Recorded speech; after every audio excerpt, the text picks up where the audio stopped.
Joe Rogan has revealed further details about the Kamala Harris potential interview that never happened. And as it turns out, she didn't just refuse his terms. Joe Rogan rolled out the red carpet for Kamala Harris, and she said no. What are we seeing? Well, many corporate news outlets are saying that Joe Rogan snubbed Kamala Harris, that he refused to do an interview with her. Okay, so the story the other day was Joe Rogan says she didn't decline the interview, and this is following Donald Trump. She didn't decline the interview. She just said, why don't you come here and we'll do 1 hour? Joe's response was, I think the show is better served in its natural format. But the bigger picture here, I think, is Joe is trying to be polite, still trying to make the interview happen, but Kamala Harris is refusing. First, let's just say this. If you offer a show, come out here to Austin, sit down, we'll talk for 3 hours, and they go, nah, you come here, we'll talk for an hour, that is declining your invitation. Just because she offered up something else doesn't mean that Joe Rogan's the one who snubbed her, but it gets crazier. Rogan said he told her team anytime, anywhere in Austin. That is, when she's here in Austin, she can show up. I will come down to the studio at midnight, 2 a.m., 9 p.m., 9 a.m., whatever you want to do. Come to the studio when you are here. And guess what? Kamala Harris was there. She was there. She was doing a rally, and she did not go on this show. Now, let's talk about that. I'm more interested in the current state of the polls, but vibe check where we're currently at.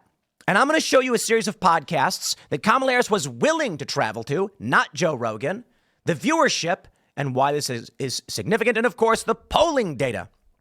When you look at the shows that she did go on, she traveled to Breakfast Club, she traveled for Shannon Sharp, she traveled for Call Her Daddy. None of those shows are particularly big relative to Joe Rogan. I mean, don't get me wrong, like these are prominent shows. I'm just saying the shows she did, not very big at all. I think she's hitting about 500,000 views. And currently, the Donald Trump Joe Rogan interview has 41 million views. And Kamala has refused an open invite anytime to go on Rogan. I wonder what that says. But let's take a look at the story first, and then we'll go over the market and the polling data. We got big updates as it pertains to what is going to happen on Tuesday. Oh, boy. Oh, boy. Daily Wire reports, quote, I gave them an open invitation. Rogan opens up more about potential Kamala interview. She had an opportunity to come here when she was in Texas on Wednesday. During the Joe Rogan Experience podcast, the host said that it was Harris's team who first reached out to him about appearing on his show after her campaign learned that Trump was coming in for an interview. She had an opportunity to come here when she was in Texas, and I literally gave them an open invitation. Rogan explained on his show, hitting back at claims he was somehow being a diva about her interview. Harris held a rally in Texas last Friday with both Willie Nelson and Beyonce making appearances. I said, anytime. If she's done at 10 o'clock, we'll come back here at 10 o'clock. I'll do it at 9 in the morning. I'll do it at 10 p.m. I'll do it at midnight. If she shows up, she wants to drink a Red Bull, effing party on. So their camp reached out to me, so I said, great. I would love to talk to her, Rogan continued, but it was very difficult to tie down. They wanted to travel. And see, the thing is, if I go somewhere, then there's going to be other people in the room and they want to control a lot of things. I'm sure, according to the Bret Baier interview on Fox, that's a distraction. You see, on top of it all, Joe knew that if he traveled somewhere, they would control what the interview was going to be. That's the game. So let me break it down for you. These are Joe's words. Joe's being polite. I think it's fair. Joe's being polite. Kamala's team did not want to do this in his territory where he can ask whatever he wants. Hey, Jamie, pull that up. So what do they say? Make him come to us. We'll be in the room and we can shut it down if we want. That is wild because you guys remember on the Bret Baier interview, there was this big story where Bret Baier says they're waving at me, hard stop, we've got to go. And that wasn't just Kamala's team, in my opinion. It was probably Fox News. Bret was saying she showed up late, they didn't get as much time as they wanted, and they were fanning him, it's got to stop. Now, people on the right were saying this is Kamala's team shutting down the interview because she couldn't handle it. I'm saying they were short for time. Fox was trying to get the interview up. Quick turnaround, like 20-minute turnaround, not so easy to do. And that's probably what makes more sense. But when you take a look at what Joe Rogan is saying, it sounds like that actually may have been the case. Kamala's team wants to control elements of the interview that Joe would not be able to have control himself. So when they do things like pull that up and they show clips and proof, that would be taken away from Joe. Now, this is one of the reasons why we do our show in real life with people sitting here. We tell all our guests, bring your laptop. We got internet. You can look up whatever you want, and we will pull up anything. There will never be an instance where on Timcast IRL you say, I've got a source, pull it up, and I go, no, never happens. In fact, I'd say DM it to me on Twitter. I'll pull it right up, and I'll show it to everybody. If Joe travels for Kamala, they're going to cut the interview short, and she's going to say some nonsense, and Joe will not be able to fact check. How about them apples? But take a look at this. It's not just that Kamala says, oh, Trump should travel to me. All these leftists are saying Joe should go to her. She's so busy. Here's Kamala having traveled to the Call Her Daddy podcast. 750,000 views on YouTube. To be fair, it is just a small clip. Ain't nobody wanted to watch it. Vibe check. What's the vibe check here? How about the Breakfast Club? 5.65 million subscribers on YouTube. 565,000 views. And this is the full sit-down hour-long interview with Kamala Harris. Vibe check, my friends. What do people think? Joe Rogan Experience, 41 million 0.5 views since October 25th. It has been just shy of a week.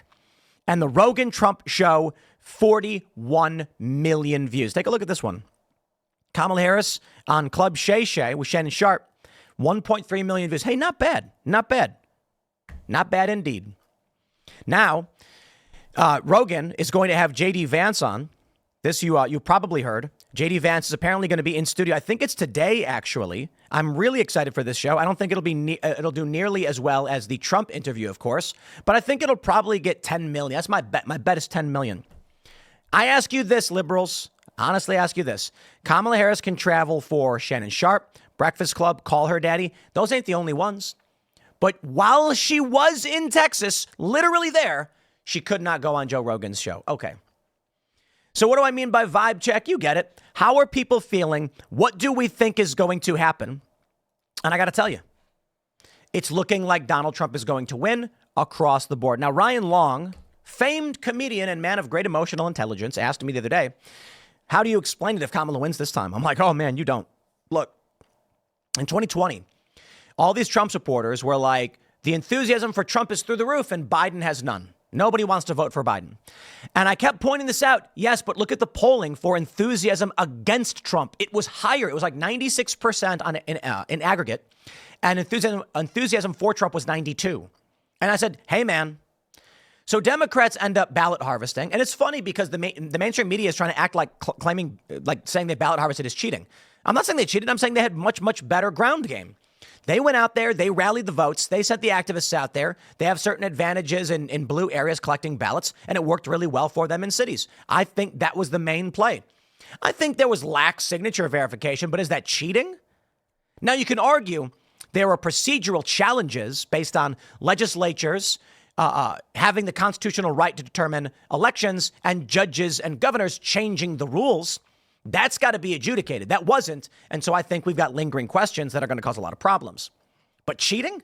No, I'm just saying that they had better ground game. People did not like Trump. Gallup actually predicted it. The number one issue for people was COVID, and they thought Democrats were going to do a better job. No matter what happened in the first 3 years of Trump, no matter how good the economy may have been, the best numbers of our lives, CNBC, doesn't matter because that last year is what matters most, and that's when people want to see the change. Right now, things ain't so good for people. Okay, they're not feeling well. 28%, according to CNN, believe the country is on the wrong track. There has never been, according to CNN, an election where this many people said the country is on the wrong track and the incumbent party won. Never happened. So let's see. I don't know for sure. But if Kamala Harris were to win with all of these factors, vibe check, I'm saying it again, 41.5 million views for Trump, 500,000 to 1 million for Kamala. I mean, the sentiment is just not there. It's just not. I got no explanation. I got none. I mean, I can argue that Democrats are better at mail-in voting, but Republicans have picked that up. Now Republicans are winning in early voting, and in some areas they've made tremendous gains in mail-in voting. So it's not looking very good for Democrats. If Kamala still managed to win at this point, I have no explanations. I'll say it again. You got 2020, and I'm like, it's plausible. Joe Biden won. Because I was telling people, look, I know the skateboarders, okay? Skateboarders are dumb as a box of rocks. Sorry, skaters, it's true. Most of you are dumb as a box of rocks, and they'd probably agree. And I'm watching this dude film himself with his phone carrying a mail-in ballot to a mailbox. And I'm like, this dude doesn't know left from right. He couldn't tell you what Supreme Court justice meant, and he voted. That is massive. That is massive. People had nothing better to do. This was the world they lived in. Everyone was locked down, and it worked. I don't know that this will play out so well this time around. I think you look at, we'll talk about this in a minute, Anna Kasparian defending Donald Trump. She's not saying she supports him. She's just like, stop these lies about him. I know people who are leftist liberal, like I mentioned, dropping these mail-in votes for Biden. Today, they say they're moderates. No joke. I know a couple of people that were very lefty, very, putting the pride stickers and the flags, but they weren't super in tune with politics. They just followed along, default liberal, we call it. Today, they're like, oh, no, I'm not into that stuff. And I swear, I think it's the cultural issues. The gender ideology stuff has freaked a lot of these people out. But let's take a look at the polls, right? Let's take a look what we got going on Poly Market. Presidential election winner Trump is currently at 65.3% with $1 billion wagered on Donald Trump. That is absolutely insane. Yo. Yeah, you're not going to make that much money if you made a bet now. 1 to 2, I guess. Let's jump over here. Poly Market popular vote winner. In fact, 62% of people think Kamala Harris is going to win the popular vote. This is where it gets interesting. If you look at which party wins the presidency and the popular vote, Republicans at 38% have the plurality. Only $10 million wagered on the Republicans. A large percentage say Republican presidency, popular vote, 2%, and still $9 million wagered.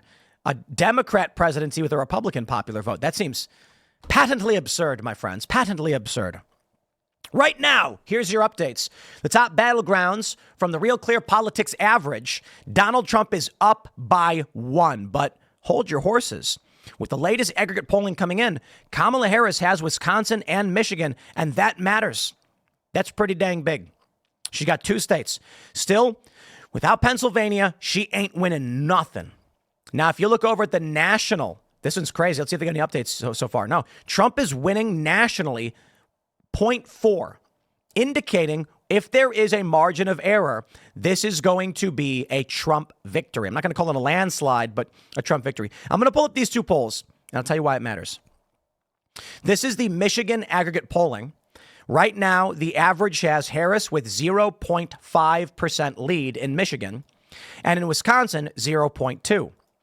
So what I'm going to do here is I'm going to pull up this here tweet from Tom Bevan of Real Clear Politics. And he says, for posterity, CNN was one of the best pollsters in 2022, but was among the worst in 2020. All right, let's do this. So Rich Barris, the People's Pundit, says, well, that's about to go up because nobody believes Harris is going to win either of those states by those margins, if she does at all. They're taking turns inflating her support in your statewide averages while hedging how she still loses. It's very, very obvious. It's interesting. He says, Tom Bevan said, over the 14 and 22 cycles, CNN was a middle of the pack with a 4.6 point average error, favoring Democrats 73% of the time. Rich Barrett says that's going to go up. No one believes she's going to win in these multiple states. So let's do this. Here's Real Clear Politics pollster's scorecard. I don't care about 2014 and 2022, okay? I don't. That's too wide a margin. There's only 2 factors I think we want to look at. 2020, a presidential election, and 2022, the most up-to-date midterm. So let's take a look at this. I'm going to jump over to Michigan, and we have the Washington Post as the latest poll giving Harris 1 point.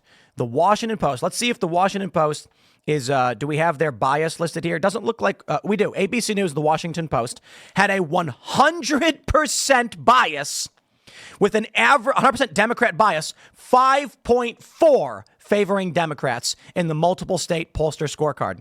And that's ABC News, Washington Post. Okay, well, once again, we jump back to Michigan, and the Washington Post is saying Harris +1. Yeah, okay. Not looking good for Harris. Let's try this. Wisconsin. CNN. Look at this. CNN gave Harris 6 points in Wisconsin. Are you nuts? 6 points? Okay. Well, let's look at the 2020 multi-state scorecard. CNN had a 100% Democrat bias that's favoring Democrats 100% of the time, 7.3 points. Meaning, if you were to apply that bias to today, Trump is winning. Okay. I think the reason why we want to use 2020 for the bias check is because that was a presidential election featuring Donald Trump. We don't know how people, but hold on. We don't know how people are going to favor the president versus the midterms. It's different. So we want to hold them separately. And we don't know how polls have changed. So this is what I say. I'm going to compare 2024 to 2020, but I also think it's fair to compare 2022. Now, it is different. 2022 is different because Trump wasn't on the ballot. And so a lot of people probably said, don't know, don't care. But let's look at it anyway. The average error for the midterms, CNN actually was fairly balanced. 50-50 between the error favoring Republicans and Democrats, with an average error of 1.2. So it could go either way. In which case, seriously, CNN? They got an asterisk next to their name. I don't even know. What is that supposed to mean? It doesn't say. 6 points for Kamala Harris? Okay, fine. Let's give it to him. Let's do the Real Clear Politics Electoral College map. We're going to pull this bad boy up right now. And we're going to take a look at the Create Your Own Map with no toss-ups. As of right now, Trump wins 287 to Kamala Harris's 251. Well, shucks. That's based on their current polling in the battlegrounds. That's right. Wisconsin and Michigan go to Harris. PA goes to Donald Trump. If Donald Trump loses PA in this metric, it's bad news. Kamala Harris wins. 270 to Trump 268. It's over. But let's say, that's why they call it the Keystone. Trump wins PA, but he loses North Carolina. Don't matter. Still Trump 271. So this is fascinating. Jumping over to the forecast models, which I'm not entirely sure matter, but, we'll read them anyway. Nate Silver says, last update from Wednesday, this is yesterday, another high volume polling day. So we've got a second update for you. Kamala Harris got some good results in Michigan and Wisconsin from CNN and Fox, but both firms showed a tied race in Pennsylvania. We also have a new model talk out for you about whether you should trust early voting, blah, blah, blah. Okay, so right now, take a look at this. Who's ahead in the polls? Nate Silver uses a specialized edition or model of pollsters. Real Clear Politics pulls in everybody. Nate Silver goes, I don't trust these, that, or otherwise, so they don't get included. This gives Harris 48.6 nationally to Trump's 47.5. Interesting. We scroll down and we can see the forecast model that he's given. Trump has a 53.8% chance to win to Harris's 45.8. That means, based on this forecast model, you're losing money if you bet on Polymarket because the edge is not there. But I'm just going to say this, as I've said it many, many times. It's meaningless. Forecast models mean nothing. Sorry, Nate, but take a look at this. You had Trump at 61.3 to win in September. What does that number matter at all? These numbers mean literally nothing. Polls show us like a week to a week and a half lagged sentiment. Prediction markets shows what people think is going to happen. And you got to put them all together and try and figure it out for yourself. We don't know. If the pollsters updated their models as of 2022, where you can see there was a lot of Republican-favored polling, which is really fascinating, Trump could be in trouble. This is why I'm saying we don't know. So I tell all of you right now, you got to go vote. It is here. We don't know what no one knows. Nobody does.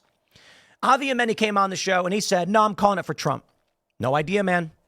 The 2022 pollsters, according to RCP, had a higher average favorability for Republican. That's where the bias was. Rasmussen had a 100% Republican bias, weighted 5.1%. That's kind of crazy. Only 2 states polled. Fine. Between 2014 and 2022, you can see a very heavy Democrat bias. CNN 4.6, 73% of the time. But I don't know that means anything. That's several midterms, a couple presidential elections. What does that ultimately mean? We look at 2020. The presidential polls are heavily favoring Democrats. Do we have 2018? It was mixed. So I'll tell you what I think. if you go back to the midterm 2018 and you can see that some of the Republicans were favored and some Democrats were favored, it seems like the midterm polls tend to do a good job. But when you look at, let me see if we can pull up, we don't have 2016 in here. When you take a look at 2020, it's all Democrat favored. 2022 more resembles the 2018 midterms, slightly more favoring Republicans. I'm going to go ahead and say, I think the weight right now is favoring Democrats. The bias is for Democrats. It's good news for Trump, but it don't matter. You need to go out and vote. What we're seeing in PA, people are losing it. The Republicans sued and won because they're saying early voting locations are being shut down. And there's a video where a cop literally says there's too many and it's a long, grueling process, so no one's allowed to vote anymore. No joke. And there are Democrats apparently wearing badges that say voter protection, going around and telling people to leave. Absolutely insane stuff that we're seeing. I'll tell you this, my friends. None of the data matters. The only thing that matters is that you go out and vote. But I'll tell you this.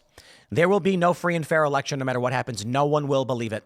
Already these videos are coming out and already doubt is being cast. You've got reports of Lancaster County potentially fraudulent mail-in vote registrations coming in at the last minute. Trump calls it out. The media loses their minds. It's going to get absolutely insane. I'm going to wrap it up there. Smash the like button. Share the show with everyone you know. Follow me on Instagram and Timcast and Twitter at Timcast. And my friends, we had a new song coming out. It's called Hunger Inside. Go to hungerinside.com if you want to check it out. It's coming out tonight at midnight. It is a Halloween-themed song with zombies, and there's chickens, and the chicken fights the zombies, and it's the greatest music video. And look at that angry chicken. Here you go. She's gonna look how strong that chicken is. Check it out, hungerinside.com. Thanks for hanging out, and we will see you all in the next segment at 1 p.m.